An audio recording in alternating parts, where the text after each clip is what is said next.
The first thing they erased was his name, then his country, then his past. By the time he woke up inside a cold underground facility, he had become someone else. Someone designed. His new identity was Adrian Vale, a rising political star from a small but strategically critical foreign nation known as Korsovia.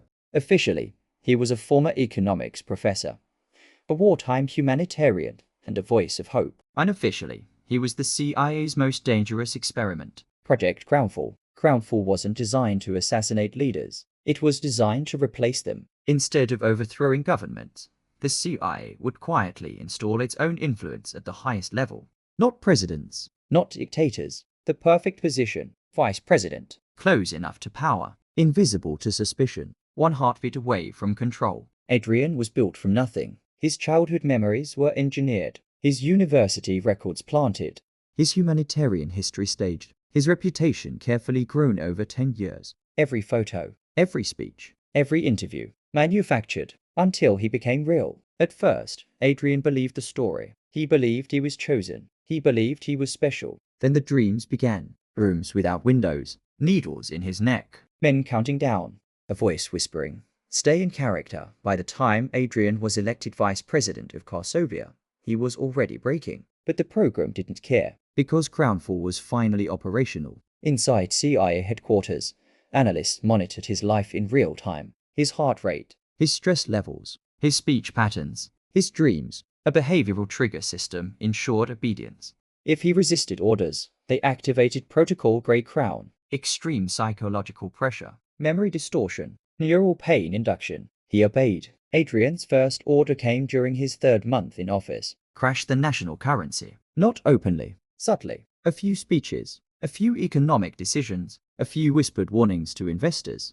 Within weeks, Korsovia's markets collapsed. Riots followed. The president's popularity plummeted, and Adrian's rose, exactly as designed. But something unexpected happened. Adrian began to care, not strategically, emotionally. He walked among starving families, listened to grieving parents, watched hospitals overflow, and for the first time, he felt real guilt. Then the next order arrived. Assassination facilitation. Not killing, just opening doors. Security delays, route changes, blind spots. 3 days later, the president's convoy was destroyed by a roadside explosion. The president died instantly. By constitutional law, Adrian Vale became acting president. That night, Adrian broke. He locked himself inside the palace and smashed every mirror. He no longer recognized the man staring back. And then the nightmares returned, stronger, louder, more violent. While searching for answers, Adrian accessed a restricted intelligence channel hidden inside his secure terminal. What he found shattered him. His original identity, his real name,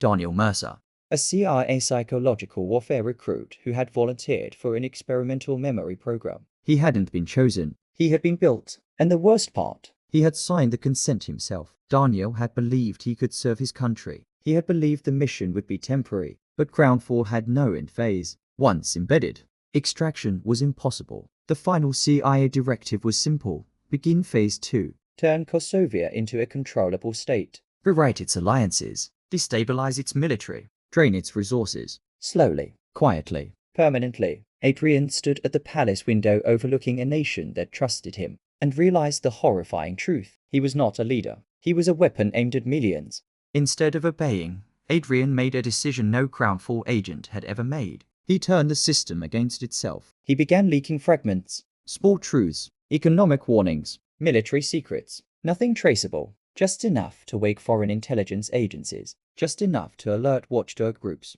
just enough to destabilize the operation. 3 weeks later, CIA handlers lost direct control, protocols failed, triggers misfired, and Adrian received a final message: stand down or be terminated. He stood before Parliament the next morning, live broadcast, global audience, and spoke words no one expected. He didn't confess, he didn't accuse, he simply told the truth, without naming names. Within hours, intelligence agencies panicked, diplomatic relations froze, markets trembled, Korsovia erupted. That night, Adrian vanished. No security footage, no exit records, no witnesses. Only one thing remained: a classified document auto-uploaded to thousands of servers worldwide. Title: Project Crownfall. To this day, no government acknowledges the program, but intelligence analysts noticed something chilling. Since Adrian's disappearance, 3 nations quietly restructured their vice presidential security protocols, as if someone had warned them. And once a year, on the anniversary of the Kosovo election,